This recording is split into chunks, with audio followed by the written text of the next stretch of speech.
اس وقت بھی بہت سے حضرات ایسے ہیں کہ جو ٹک ٹاکر نوجوان ہیں ہمارے، یوٹیوبر نوجوان ہیں ہمارے، سوشل میڈیا پہ کام کرنے والے نوجوان ہیں ہمارے، انہیں یہ موقع مل گیا، انہوں نے سمجھا یہ موقع بڑا غنیمت ہے۔ ویوز لینے والی قوم ہے نا ہماری قوم، نوجوان بچے ہیں، بچیاں ہیں جی، وہ نکلے ہوئے ہیں گلیوں میں، سڑکوں پہ، پانی کے اندر اترے ہوئے ہیں، اور وہ بنا رہے ہیں، ویڈیوز بنا رہے ہیں، اور ویڈیوز کے اندر کہہ رہے ہیں، جگت بازی کر رہے ہیں، مذاق بنا رہے ہیں، مذاق، لوگ ڈوب رہے ہیں وہ مذاق بنا رہے ہیں، لوگوں کی گاڑیاں پانی کے اندر ڈوب رہی ہیں وہ مذاق بنا رہے ہیں، بائکس پانی کے اندر بند ہو رہی ہیں وہ مذاق بنا رہے ہیں۔ اس قوم کو شاید مذاق کے علاوہ کوئی کام ہی نہیں آتا۔ کیا ہم نے صرف مراسی ہی بننا تھا؟ مراسی، ہم مراسی بن جائیں، جگتیں کرنے والے بن جائیں، شغل لگانے والے بن جائیں؟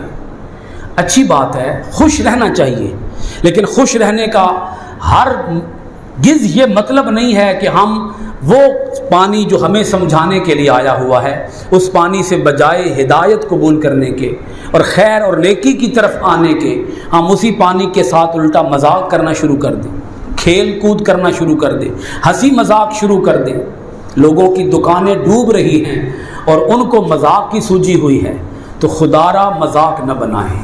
اگر کسی کے گھر میں خدا نہ کرے کوئی مصیبت آ جائے، آفت آ جائے، کوئی وفات ہو جائے، وفات، تو اس موقع پر ان کے گھر میں جا کے اظہار تعزیت کرنا چاہیے، اظہار افسوس کرنا چاہیے، یا ان کے گھر میں جا کے بھنگڑے ڈالنے چاہیے اور خوشیوں کے جشن منانے چاہیے۔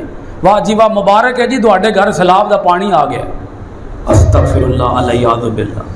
تو یہ موقع خوشی منانے کا نہیں ہے، یہ موقع سوچنے کا ہے، سمجھنے کا ہے، ایک دوسرے کی مدد کرنے کا ہے، مصیبت زدوں کے کام آنے کا موقع ہے۔ خدا کے بندے ہیں ہزاروں، بنوں میں پھرتے ہیں مارے مارے، میں اس کا بندہ بنوں گا جس کو خدا کے بندوں سے پیار ہوگا۔ کرو مہربانی تم اہل زمین پر، خدا مہرباں ہوگا عرش بری پر۔ اللہ کے بندوں کے ساتھ رحم کا معاملہ کرو۔ حدیث پاک ہے، اللہ کے رسول علیہ الصلاۃ والسلام ارشاد فرماتے ہیں کہ اے لوگو تم زمین والوں پہ رحم کرو، عرش والا تمہارے اوپر رحم فرمائے۔ تم زمین والوں پہ رحم کرو۔ تو یہ وقت تو کئی لوگ ایسے ہیں جو بڑے کروڑ پتی تھے، اب بیچارے وہ 100 پتی بھی نہیں رہے، زیرو پہ آ گئے۔ کئی کسان بیچارے جن کے مویشی بہہ گئے، جن کی فصلیں ضائع ہو گئی، جن کی دکانوں میں پانی پھر گیا، جن کے گھروں میں پانی آ گیا، جن کی دیواروں میں دراڑیں پڑ گئیں، قیمتی ساز و سامان ڈوب گیا پانی کے اندر، وہ لوگ اب کیا کر رہے ہیں بیچارے؟ ان سے بھی جا کے پوچھو کہ ان کے دل پہ بیت کیا رہی ہے۔ کسی کے گھر جانا چاہیے، کسی کے پاس جانا چاہیے، جو مصیبت میں لوگ ہیں ان کے کام آنا چاہیے، کوئی راہ نکالے، کوئی حل نکالے، کسی تک کھانا پہنچا دے، کسی تک دوائی پہنچا دے، کوئی رہن سہن کا انتظام کر دے۔ لوگ بیچارے تو رل گئے ہیں۔